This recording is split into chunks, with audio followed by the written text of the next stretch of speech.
दोस्ताना 2 को लेकर अब एक नई खबर आई है।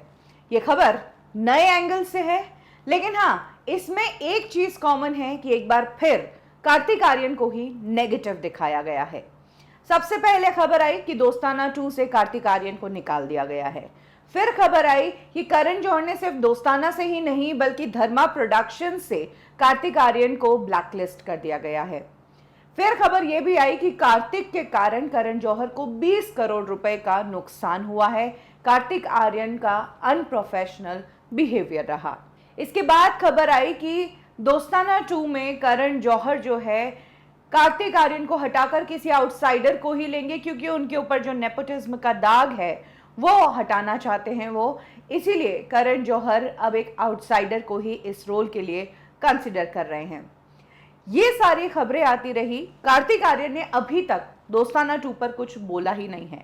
करण के प्रोडक्शन हाउस की तरफ से कार्तिक को अनप्रोफेशनल कहा गया, डेट्स नहीं दे रहे हैं, बात लंबी खींच रहे हैं, दूसरे फिल्मों को डेट दे रहे हैं, लेकिन करण को वेट करवाया। ये सारी चीज़ें आई। कार्तिक जो कि सोशल मीडिया पर अवेलेबल है, जो अपने फैंस से कनेक्ट करते रहते हैं, उन्हें जो कहना होता है वो अपने सोशल मीडिया से कहते हैं, उन्होंने इस पूरे मामले पर चुप्पी साधी हुई है।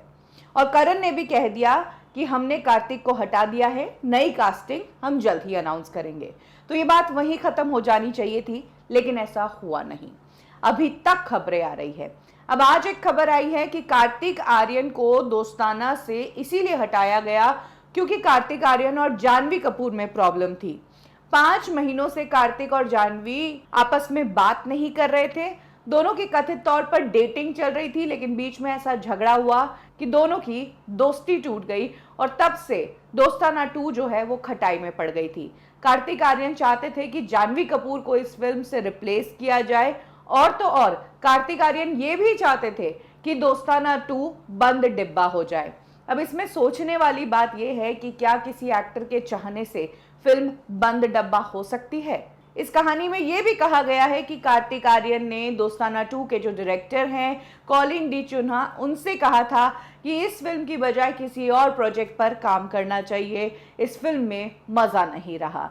यही बात कॉलिन ने जाकर करण जौहर को कही, जिसके बाद से इन दोनों के बीच प्रॉब्लम शुरू हुई। और इस तरह की ये जो रिपोर्ट है आज सभी तरफ मीडिया में है।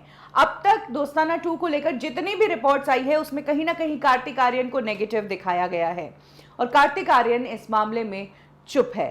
तो बैक टू बैक इन सारे इंसिडेंसेस से एक चीज कहीं ना कहीं सोचने पर मजबूर कर देती है कि क्या कार्तिक आर्यन के खिलाफ कोई नेगेटिव न्यूज चला रहा है, क्या कार्तिक आर्यन की इमेज नेगेटिव की जा रही है।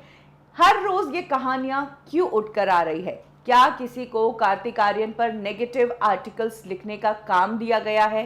अगर ऐसा है तो ये बहुत ही शर्मनाक बात है, क्योंकि यहाँ पर लोग कोविड से जूझ रहे हैं और इन्हें कार्तिक आर्यन को बर्बाद करना है। और जहाँ तक बात है कार्तिक आर्यन की, तो उन्हें इंडस्ट्री में बनाने में किसी ने सपोर्ट नहीं किया, तो उनका कोई कुछ बिगाड़ भी नहीं सकता है, क्योंकि वो यहाँ तक पहुँचे हैं, अपने दम पर पहुँचे हैं, अपनी मेहनत से पहुँचे हैं, किसी की चमचागिरी कर कर नहीं।